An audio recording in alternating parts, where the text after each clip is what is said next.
जय माता दी। आइए सुनते हैं भादवा चौथ की यह कहानी। भादवा की चौथ को भादुड़ी चौथ या बहुला चौथ भी कहा जाता है। इस दिन चौथ माता का व्रत किया जाता है और कहानी सुनी जाती है। इसके साथ ही विनायक जी की कहानी सुनी जाती है। कुंवारी कन्याएं सुंदर, सुशील और अच्छे पति की प्राप्ति के लिए चौथ का व्रत करती हैं और स्त्रियां इस व्रत को अपने सुहाग और पति की लंबी आयु के लिए करती हैं। आज हम आपके लिए भादवा की चौथ माता की कहानी लेकर आए हैं। आप इन दोनों में से कोई भी भादवा चौथ की कथा जो आपको पसंद आए चौथ के व्रत के दिन सुन सकते हैं। आइए सुनते हैं भादुड़ी चौथ व्रत कथा। भादवा की चौथ माता की कहानी में एक बुढ़िया माई के ग्वालिया बछालिया नाम का बेटा था। बुढ़िया माई अपने बेटे के लिए 12 महीने की चारों चौथ करती थी। बेटा लकड़ी लेकर आता था और दोनों माँ बेटा उनको बेचकर गुजारा करते थे। बुढ़िया माई रोजाना लकड़ी में से 2 लकड़ी रख लेती और चौथ के दिन बेटे से छुपकर बेचकर सामान लाती थी और 5 पुआ बनाती थी। एक पुआ गणेश जी महाराज को, एक चौथ माता को चढ़ाती, एक ब्राह्मण को और एक अपने बेटे को खिलाती थी और एक पुआ खुद खाती थी। एक चौथ के दिन बेटा अपनी पड़ोसन के घर गया। वह पुआ बना रही थी। जब उसने पूछा कि आज क्या है जो पुए बना रखे हैं, तब वह बोली, मैंने तो आज ही बनाए हैं, पर तेरी माँ तो चारों चौथ को पुए बनाती है। उसने जाकर माँ से पूछा, माँ तू रोज पुए बनाती है, मैं इतनी मेहनत से कमाता हूँ। बुढ़िया माई बोली, मैं तो चौथ माता का व्रत करती हूँ। वह बोला कि तू मुझे रख ले या तो चौथ माता को ही रख ले। बुढ़िया माई बोली, मैं तो तेरे लिए ही चौथ का व्रत करती हूँ, इसलिए मैं तुझे छोड़ सकती हूँ, पर चौथ माता को नहीं। जब बेटा घर से जाने लगा तो बुढ़िया माई बोली, तू जा रहा है तो मेरे हाथ में से यह आखा लेते जा, जहाँ संकट आए वहाँ ही पूर देना। बेटे ने सोचा बात झूठी है, पर ले चलने में क्या बुराई है। वह चलने लगा और थोड़ी दूर पहुंचा ही था कि उसने देखा कि खून की नदी बह रही थी। कहीं से भी रास्ता नहीं मिला तो आखा पूर कर बोला कि चौथ माता, अगर तू सच्ची है तो रास्ता हो जाए। ऐसा कहते ही झट से रास्ता मिल गया। आगे गया तो घनघोर अंधेरा उजाड़ फैला हुआ था।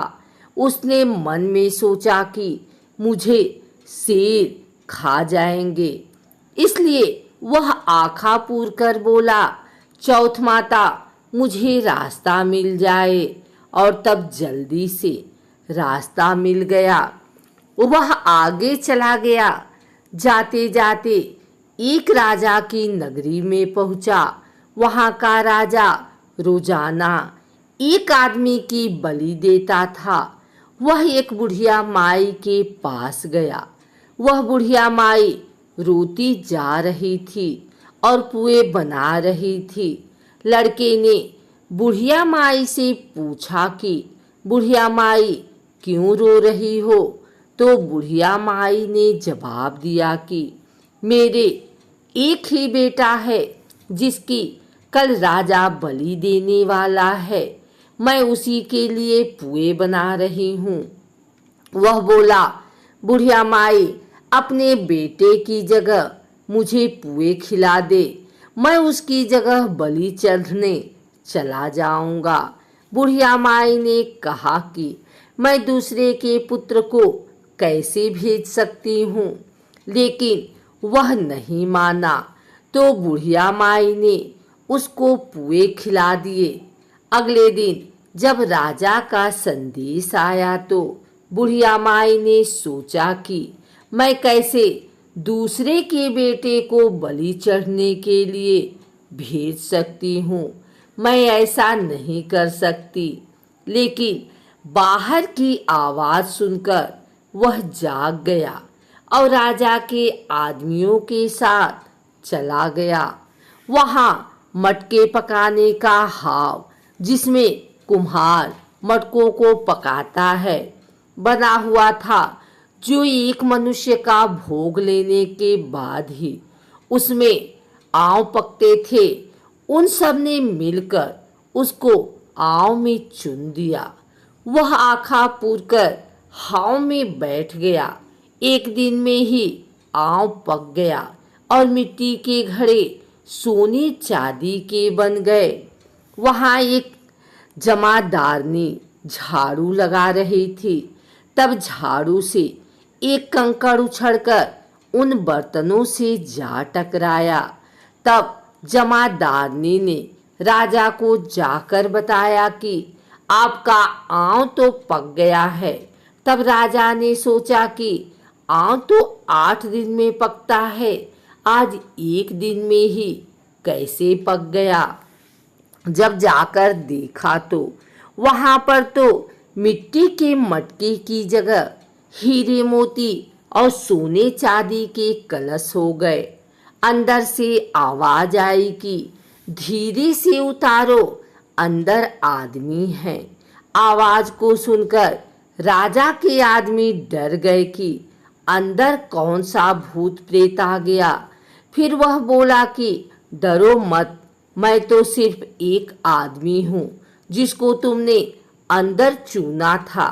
देखा तो अंदर हरे हरे ज्वारे उग रहे थे। राजा ने पूछा कि तू अंदर जीवित कैसे बच गया। तब उसने बताया कि मेरी माँ चौथ का व्रत करती है। जब मैं घर से निकला था तो मेरी माँ ने मुझे आंखें दिए थे। मैं उन्हीं को पूर कर बैठ गया और चौथ माता के कारण बच गया। तब राजा ने कहा कि मैं तेरे को एक घोड़े पर बैठाकर सांकल बांध देता हूँ। यदि वह सांकल खुलकर मेरे में बंध जाएगी तो मैं चौथ माता को सच्ची मान लूँगा।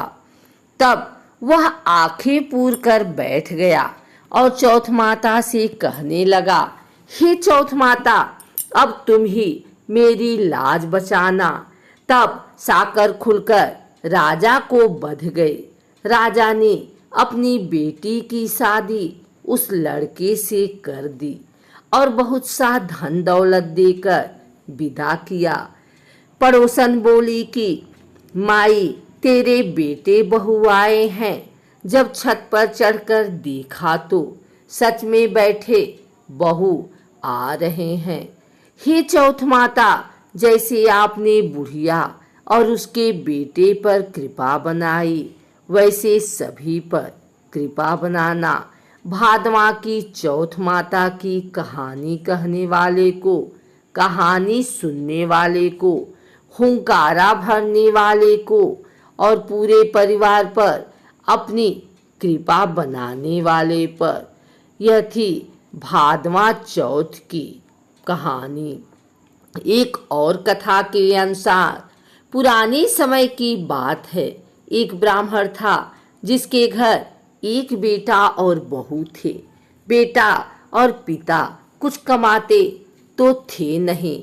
जो बहू के साथ आया हुआ दहेज का धन था उसी से अपना काम चलाते थे।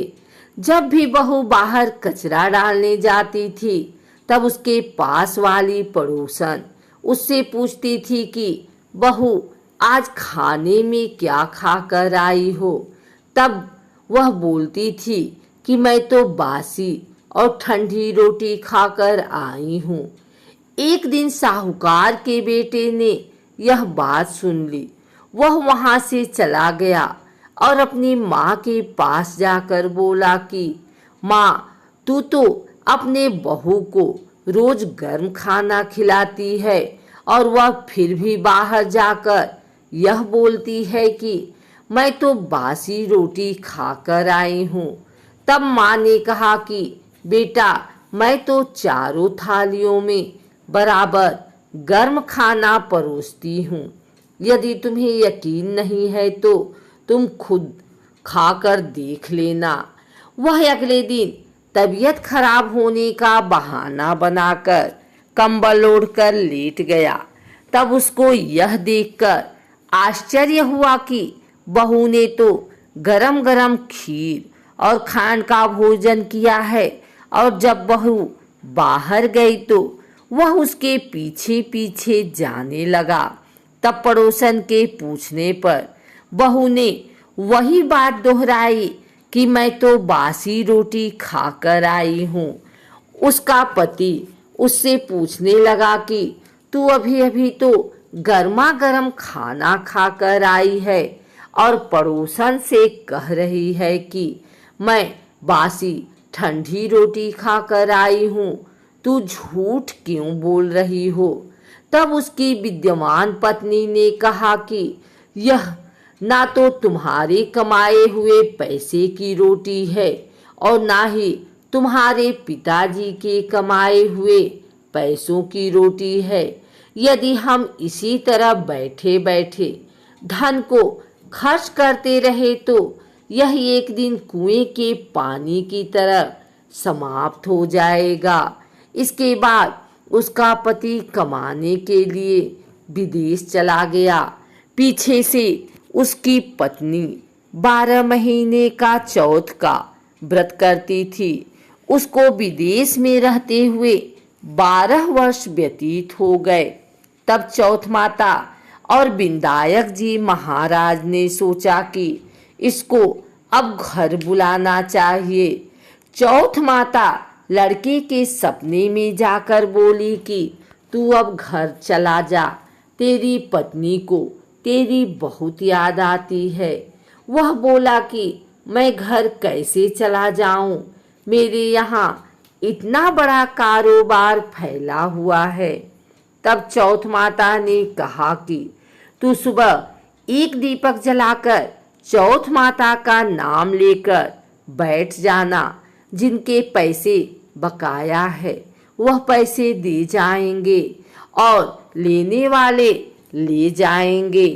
लड़के ने वैसा ही किया और उसका सारा काम एक ही दिन में निपट गया। जब वह घर जा रहा था तो उसे रास्ते में एक सांप दिखाई दिया जो आग के पास जा रहा था। उसने सांप को आग से बचने के लिए सिसकार दिया। ऐसा करने से नागराज क्रोधित हो उठे और कहा कि पापी, मैं तो इस नाग योनि से मुक्ति के लिए जा रहा था और तूने मुझे सिसकार दिया। अब मैं तुझे डस लूंगा।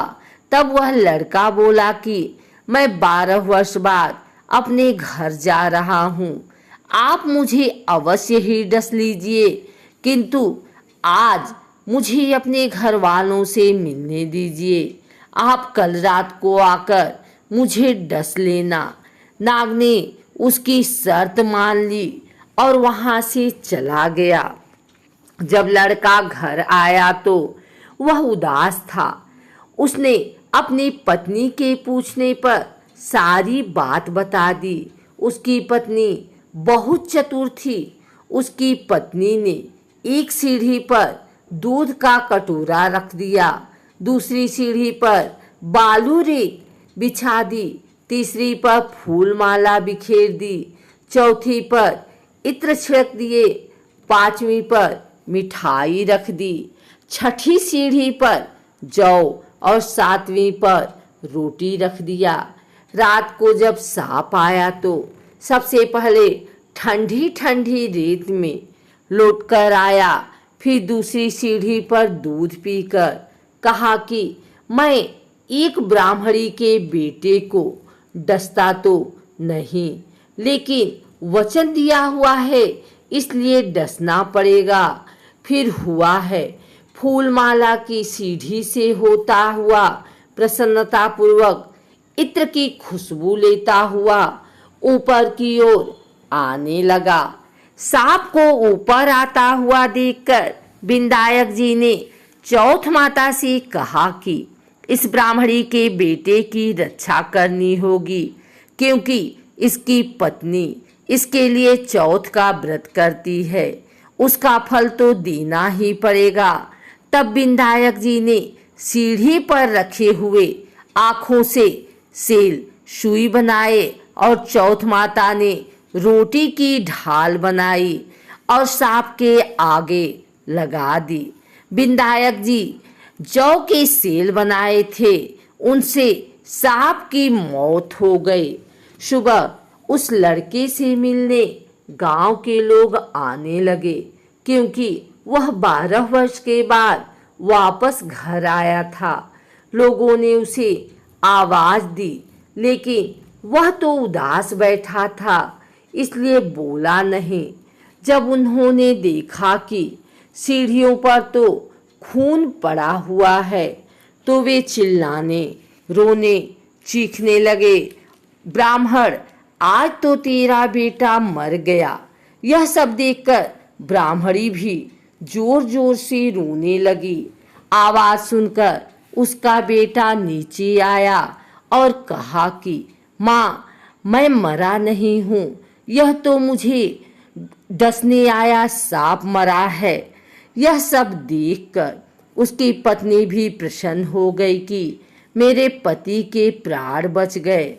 उसने चौथ माता को धन्यवाद किया और कहा कि ये चौथ माता मेरे व्रत करने का फल दिया है।